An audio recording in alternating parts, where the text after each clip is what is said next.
your ideal client is not everybody. So I was on a call about 3 days ago speaking with a prospect, and I asked her to describe her ideal client, right? And she basically said, everybody, anybody who has money. Let me walk you through the conversation that we had. I just sent this to my email list. But anyway, anybody who has money. Okay, she said, my ideal customer is everybody. A prospect told me this on a call I had with them earlier. She said that she serves kids, children, old people, wealthy people, you name it, right? I then stopped her and I said, okay, cool, understand.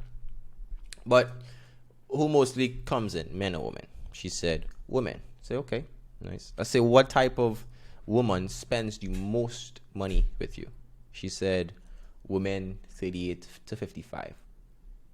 Okay, I stood quiet, paused, and then she expanded. She said they're married, usually married, or they sometimes divorced.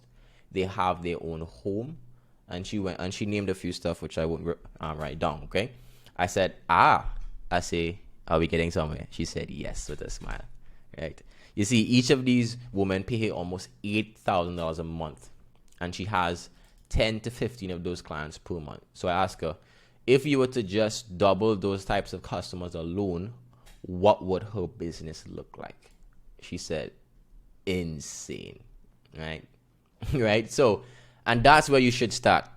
Many of you get caught up in trying to speak to everybody, and it ends up falling on deaf ears. So although, yes, you can serve everybody, however, in your messaging, when marketing, you need to speak to one person at a time. I make sure I had this in bold right here. In bold, italics, underlying everything. People are at different stages in their lives when they need your product or services. That line was so good, I have to say it again, right? People are at different stages in their lives when they need, when they need and buy, I should say as well. When they need and buy your product or services. Incorporate it. Find a few ideal avatars and scale to the moon. The rest is history.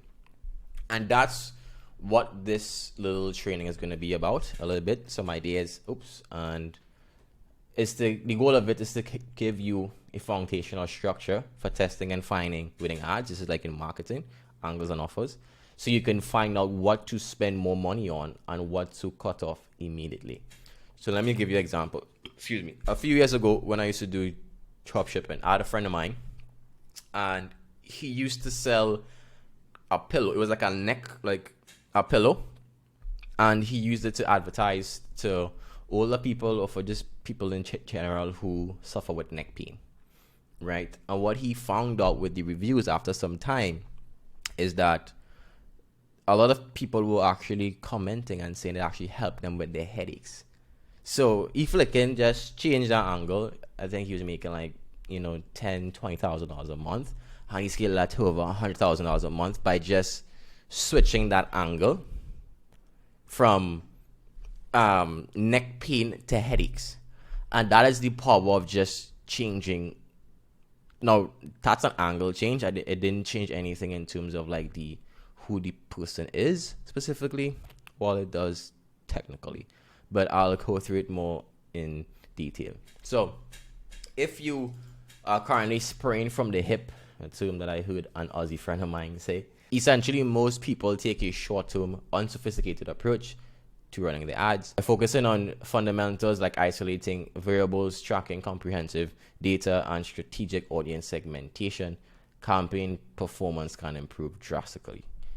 Test and iteration method is key. Now, what did all this mumbo jumbo I now say here? Let me explain a little diagram I created for you guys, right? So, forget the audiences for now. Let's just focus on something called the siloed ad angles. So what does siloed means? Siloed by definition means isolated from others, meaning separated. Then they're not the same. I saw this advertising the other day, so let me use that as an example. I think it's a great example, by the way. It's for them women and them legs thing now. Hairless laser shaver for women, right? It's this right here, right? Look at right here. So let's just use this for an example. Replace this to your product or for your service that you sell, right? So this could be, yes, it could shave legs, shave your hair, boom. But here's where you make money, right? With the angles. Let me explain. So let's get 3 angles. What are the 3 types of individuals that we could sell this to? Keyword, 3 types of individuals, right?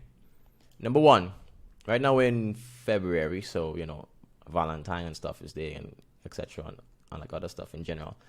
Let's say we're going to advertise to the men to buy it for their girlfriend, their wife, because their wife has razors that they use and it's them. They get razor bumps. You know, it's very annoying. It's very time consuming. So this is a very thoughtful gift that the boyfriend, the husband can buy for the loved one. Okay? That's angle number 1. Angle number 2, let's say it's for swimming, for women who swim. You know, they have to shave their legs and stuff. I believe, right? I think so. Shave your legs because they swim. All right, helps them swim faster, whatever it is, right? Angle number 3. Let's switch it from angle number 1 into 3 in the sense of we're targeting the women who suffer from razor bumps from the cheap shavers and thing that they're using. They get cuts. They have to be, their skin is sensitive, right? That's another angle that they could use. Okay, get rid of the dollar razor that is by any parlor, right? Get something good for your skin and smooth. So those are the 3 angles that we're gonna focus on, right? And we have 2 creatives. What is a creative? A creative is an image or a video, basically the visual of an ad. This isn't, by the way, this entire thing is when you're advertising. I'm sorry if I didn't mention this earlier, if you're confused. Now we're gonna have 2 creatives. One is an image, one is a video, or vice versa, or 2 videos. It doesn't matter, whatever you want to do. So you're gonna have 2 creatives for image for angle number 1, 2 creatives for angle number 2, and 2 creatives for angle number 3. So in total, that is 6 ads. I hope you guys remember what each of the angle 1. Angle 1, the boyfriend for the woman. Angle 2, swimming, and angle 3, woman who are razor bumps. All right, and we're gonna have those 6 ads in 5 different audiences. You know, if you guys run ads, audiences could be anything. It could be, let's just say, Valentine. It doesn't matter, honestly. Audiences don't really matter as much right now, to be honest. It could be empty, no interest, like just empty. But Gillette, a brand. Not sure if I spelled it correct. Audience number 3, married. You know, within Facebook, you could ads. You could target persons that are married. Okay, people that are married. So that automatically means they would be older, most of them, right? And they have the money and so on. You fill in the other 3. So what you're gonna do is that you're gonna spend some money over 3 days. You would have had some sales. Okay. Now what you're gonna do and what you're gonna find is that not all of them brought in the sales. There was a specific angle that brought in most of the sales. And let's say it was angle number 2. And if you recall, angle number 2 was swimming, women who swim. And then from there, once you found out your winner, you then create sub angles within that angle. Let's say that you're now gonna target the mothers for their daughters who swim. Okay. By the way, the targeting is done in the ads, by the way, not in the interest thing. Forget the interest. It's done in the ad. So you need to incorporate an ad for mothers, again, for mothers to buy the product for the daughter, okay, or the sister, whoever the case may be, and you create some other angles. Let me show you a live example with my own ad account. So if you just go here for month of February, so same thing. If we go to, so I have 1, 2, 3, and 4. There's 4 different types of videos. If I click on leads, you see leads and my appointments here as well.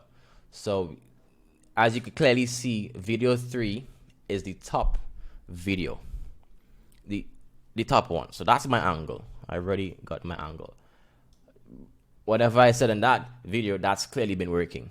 and then you're gonna go in and dissect that video. There's a bunch of stuff that you could do, but to keep it very simple, excuse me, what you do now is create sub angles underneath that video, whether it be, even if you don't, just try and switch out the first 3 to 5 seconds of the video, you know, have a different call to action, all those other stuff. And that's how you win. And that's actually how you scale. They call it horizontally, and that's how you scale. And now you only spend money specifically on that. You cut all the shit out. Sorry for my language. You cut everything else that is not working, you cut it. It don't make sense. And the thing is not that it not working, you know. Again, sales, but you found a specific angle that you spend less to get more. Where the other one is like this. It's still working, you know. But why spend money here when you can make money here, right? And then you take that angle and you spend more, and you just ramp up your spend. And when you ramp up your spend there, you then make new variations off of that. That is, if you do that, oh my gosh, and you track everything, you track your spending, you track how much money you make and so on, you rinse and repeat, right? Nowadays, multiple ways that you could do this, but this is the easiest thing that you could go and implement like right now, okay? So that's it. Let me know if this was helpful or not down in the comment section down below. If you have any ideas, let me know what new thing, what new angle, what new personnel you're gonna try. I love having conversations, and yeah, see you in the next one.